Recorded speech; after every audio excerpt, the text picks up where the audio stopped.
చంద్రగిరి ఆ నియోజకవర్గ అభ్యర్థిగా టీడీపీ అభ్యర్థిగా ఉన్నటువంటి పులవర్తి నాని ఈ మధ్యకాలంలో నాకు ఒక ఇంటర్వ్యూలో నేను అడిగిన ప్రశ్నకు ఆయన సమాధానం చెప్పారు.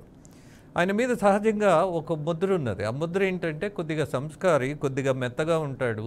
అలాగే రాజకీయాల్లో ఉండేటటువంటి దూకుడు కానీ దూషణ కానీ లేనటువంటి అభ్యర్థి అని చెప్పుకుంటారు.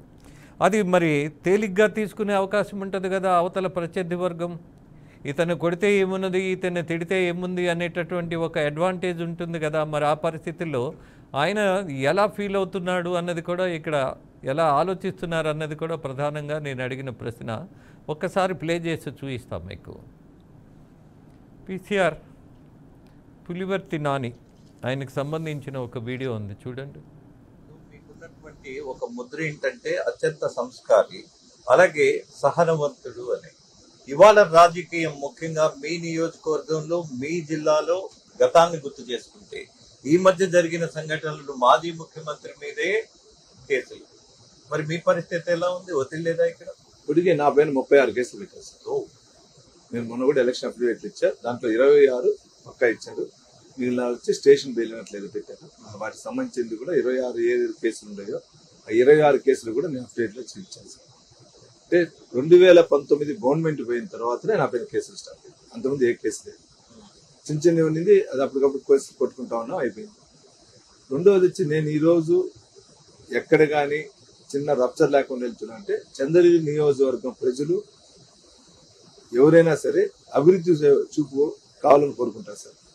ఇక్కడ ఘర్ష వాతావరణం కోరుకోరు. కానీ ఇక్కడ చెవిరెడ్డి భాస్కర్ రెడ్డి ఏం చేస్తున్నా అంటే ఆయన ఏదో విధంగా రప్చర్ అంటే ఆయనే రెచ్చగొట్టి, ఆ రెచ్చగొట్టినప్పుడు కార్యకర్తలు ఘర్షణ పడితే దాన్ని పెద్ద చేసి కులాలు మతాలను చిచ్చుపెట్టాలని చూస్తారు సార్. ఆ వాతావరణం రాకూడదని నేను సహనం తెలుసుకుంటూ, ఎందుకంటే చంద్రబాబు నాయుడు గారి సొంత నియోజకవర్గం, ఆయనకి చెడ్డ పేరు రాకూడదు, చిన్న మచ్చ రాకుండా ఉండాలి ఉద్దేశంతో నేను చాలా వరకు కోపము అన్ని వదిలేసి సైలెంట్ ప్రజలతో కలిసి వెళ్ళిపోతున్నాను. ఎస్, దీని మీద మరింత సమాచారం తీసుకోవడానికి రాయలసీమ రీజనల్ ఇన్ఛార్జ్ గోపీనాథ్ సిద్ధంగా ఉన్నారు చిత్తూరు నుంచి. Gopinath, good evening. మనకిచ్చిన ఇంటర్వ్యూ పులివర్తి నాని గారు ముందుగానే ఊహించినట్టుగా అనిపిస్తోంది నాకు, ఆయన చెప్పిన సమాధానం విన్న తర్వాత.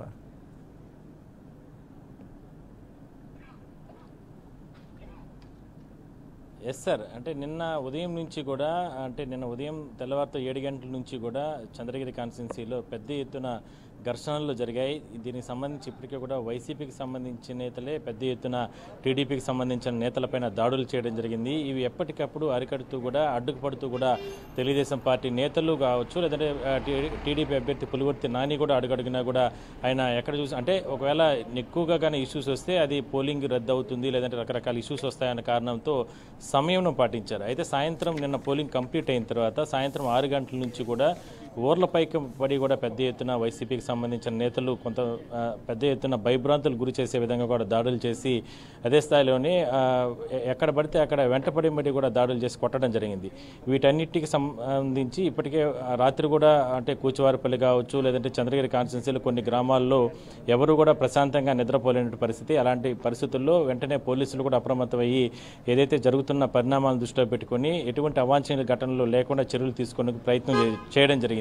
అయితే ఇవాళ కాసేపటి క్రితం మధ్యాహ్నం 3 గంటల సమయంలో పెద్ద ఎత్తున, అంటే ఇక్కడ మనం చూడొచ్చు సార్, ప్రస్తుతానికి ఇదే మనకు సంబంధించి, అంటే తిరుపతి ఏదైతే మహిళా యూనివర్సిటీకి సంబంధించి ప్రాంతం, ఈ ప్రాంతంలోనే ఇక్కడే లోపల యూనివర్సిటీ లోపల ఈవీఎంస్ స్ట్రాంగ్ రూమ్స్, అంటే తిరుపతి జిల్లాకు సంబంధించి మొత్తం కూడా 7 నియోజకవర్గాలకు సంబంధించినటువంటి ఈవీఎంలు, అది ఎమ్మెల్యే అభ్యర్థులకు సంబంధించిన కావచ్చు, ఎంపీ అభ్యర్థులకు సంబంధించిన కావచ్చు, ఇవన్నీ కూడా దీని లోపలే స్ట్రాంగ్ రూమ్స్లో పెట్టడం జరిగింది. మనం చూడొచ్చు, కేంద్రం నుంచి వచ్చినటువంటి బీఎస్ఎఫ్ బలగాలతో పాటు అంటే తిరుపతి అర్బన్ పరిధిలో ఉన్నటువంటి పోలీసులు కూడా పెద్ద ఎత్తున ఇక్కడ మొత్తం పూర్తి స్థాయిలో కూడా భద్రతను వాళ్ళ కంట్రోల్లోకి తీసుకోవడం జరిగింది. అయితే కొంతమంది వైసీపీ దుండగులు ఇవాళ మధ్యాహ్నం 3 గంటల ప్రాంతంలో ఏదైతే ఇప్పుడు మనం విజువల్స్లో చూస్తున్నామో ఇదే మెయిన్ గేటు, ఇదే ఈ గేట్ నుంచి కూడా లోపలికి కార్లతో లోపలికి వెళ్ళి అదే సమయంలో అక్కడికి వస్తున్నటువంటి పులివర్తి నాని పైన అత్యంత దారుణంగా దాడి చేయడం జరిగింది. 2 వాహనాలని ధ్వంసం చేసి అతని గన్మెన్ కూడా అతనిపైన కూడా దాడి చేసిన తరుణంలోనే ఆ గన్మెన్ కూడా గాల్లోకి 2 రౌండ్లు కాల్పులు జరపడం జరిగింది. అయితే దీనికి సంబంధించి ఇప్పటికీ కూడా ఎస్పీ విచారణ జరుపుతున్నారు. ఎందుకు ఈ స్థాయిలో ఎంతమంది వచ్చారు, ఏంటి, వైసీపీకి సంబంధించిన నేతలు అనేటువంటి దానిపైన కూడా విచారణ జరుపుతున్నారు. ఇప్పటికే ఒక 2-3 మాత్రం అదుపులోకి తీసుకోవడం జరిగింది. దాదాపుగా 10-15 మంది వచ్చి ఒక్కసారిగా మూకమ్మడిగా దాడి చేసినట్లు కూడా ప్రత్యక్షంగా, ఎందుకంటే ఇప్పుడు మనం బీఆర్కే స్క్రీన్ పైన విజువల్స్లో మనం చూస్తే నాని గారికి సంబంధించిన కారుకి ఆయన చుట్టూ కెమెరాలు పెట్టుకోవడం జరిగింది. ఆ కెమెరాలో రికార్డ్ అయినటువంటి దృశ్యాలు అవన్నీ కూడా అంటే ఏ స్థాయిలో వచ్చి దాడులు చేశారు అంటే వాళ్ళ దగ్గర మారణాయుధాలు ఉన్నాయి. అదే స్థాయిలోనే రాళ్ళు, పెద్ద పెద్ద రాళ్ళతో అద్దాలు పగలగొట్టి ఆయన్ని చంపే ప్రయత్నం చేశారు. దీనికి సంబంధించి ఇప్పటికే కూడా ఎలక్షన్ కమిషన్ కూడా దీనికి సంబంధించి పూర్తిగా కూడా చర్యలు తీసుకోవాలనేది ప్రధానంగా తెలుగుదేశం పార్టీ డిమాండ్ చేస్తుంది. అదేవిధంగా పులివర్తి నాని ప్రస్తుతానికి తిరుపతి సిమ్స్ ఆసుపత్రిలో చికిత్స పొందుతున్నాడు సార్. ఓకే గోపీనాథ్, ధన్యవాదాలు.